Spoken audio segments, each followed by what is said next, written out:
Hello everyone, welcome back to my channel. In today's video, I'm going to show you step-by-step how to send your Calendly bookings directly to Google Sheets using Make, and we'll do it using the free plan. Once you're on your dashboard, click Create a New Scenario in the top right corner.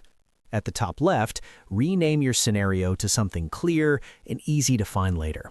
For example, you could name it Calendly to Sheets Free, but use whatever naming system works best for you. Now let's set up the trigger.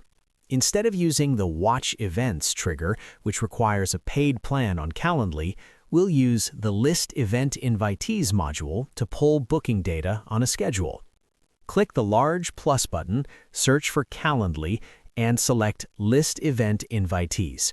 When prompted, create a new connection and authorize access to your Calendly account.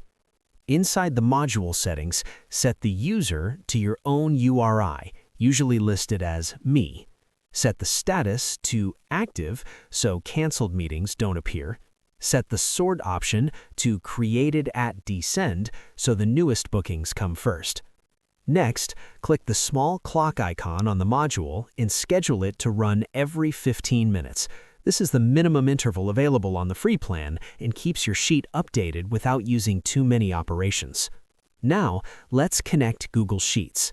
Click the plus icon to the right of the Calendly module, search for Google Sheets, and select Add a Row. Authorize your Google account and grant permissions so Make can write to your spreadsheet. Choose the spreadsheet you prepared beforehand. Now let's test everything. Click Run Once to fetch the latest invitees and send a sample row to your sheet. And that's it. Your Calendly bookings will now flow directly into Google Sheets, completely hands-free. Thank you so much for watching. If this tutorial helped you, make sure to like the video, subscribe to the channel, and turn on notifications so you don't miss future automation tutorials. I'll see you in the next one.